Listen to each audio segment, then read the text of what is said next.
नमस्कार सद्गुरु। मैं हिमाचल प्रदेश के पहाड़ों में पला बढ़ा हूँ और पहाड़ों से मेरा बहुत गहरा जुड़ाव है और उस सुंदरता और शांति से भी जो मुझे वहाँ मिली है।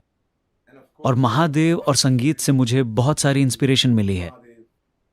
अगर आप हमें महादेव, पहाड़ और संगीत, इन तीनों के संबंध के बारे में और हमारे जीवन में इनके महत्व के बारे में कुछ समझाएं तो बहुत अच्छा होगा। नमस्कार मोहित। आपके शब्द किसी 3M कंपनी जैसे सुनाई दे रहे हैं। महादेव, माउंटेन और म्यूजिक। देखिए, महादेव का मतलब है, आप बात कर रहे हैं शिव की। वे सबसे महान गणितज्ञ थे और सबसे महान संगीतकारों में से एक भी।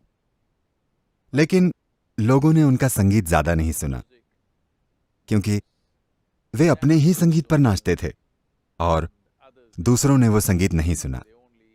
वे बस उनका नृत्य देखकर ही मोहित हो गए और उन्हें यह नहीं पता चला कि वे किस ताल पर नाच रहे हैं। लेकिन उनकी अपनी ही ताल थी और उनका अपना ही संगीत था और वे पहाड़ों में थे।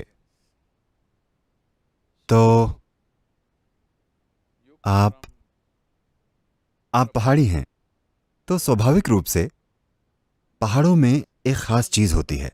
जब आप पहाड़ों में चलते हैं और जब आप पहाड़ों में होते हैं तो आपको चलना ही पड़ता है। कुछ ही समय से सड़कें बनने लगी हैं, वरना लोग बस चलते थे। पहाड़ी लोग हमेशा पैदल चलते थे।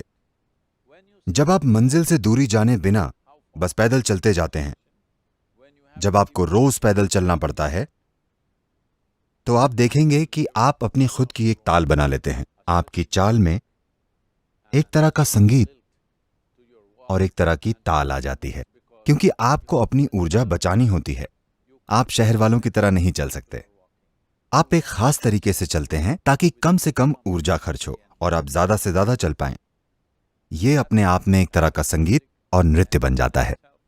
और स्वाभाविक रूप से ही पहाड़ी लोग हमेशा इस तरह का संगीत बनाते आए हैं जो अपने आप में अनूठा होता है। उसकी रेंज सीमित होती है। अगर आप भारतीय शास्त्रीय संगीत से तुलना करें तो उसकी रेंज छोटी होती है, लेकिन उसमें एक तरह की चाल और ताल होती है जो अनोखी है। बस इसलिए क्योंकि पैदल चलना और पहाड़ी जीवन के कारण उन्हें ताल ढूंढनी पड़ती है।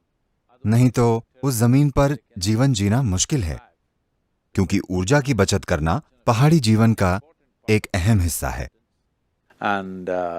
और आपके संगीत से तो लोग खूब प्रेम करते हैं, तो इसे बनाते रहिए। और यह बहुत जरूरी है कि आप पहाड़ी संगीत को और ज्यादा मैदानों में लेकर आएं, क्योंकि जो लोग मैदानों में रहते हैं, मैदानों में एक तरह की सुविधा होती है। आप किसी भी तरह चल सकते हैं, आपको अपनी ऊर्जा की बचत नहीं करनी पड़ती। लेकिन यह जरूरी है कि लोगों को अपनी ऊर्जा की बचत करते हुए ज्यादा से ज्यादा दूरी तय करना आए, क्योंकि ये अपने आप में एक नृत्य है। नृत्य और संगीत अलग अलग नहीं है। नृत्य तो बस संगीत का एक गतिशील रूप है। शंकर संकट हरना, शंकर संकट हरना, के वासी दाल धारों के राजा, शंकर संकट हरना, शंकर संकट हरना।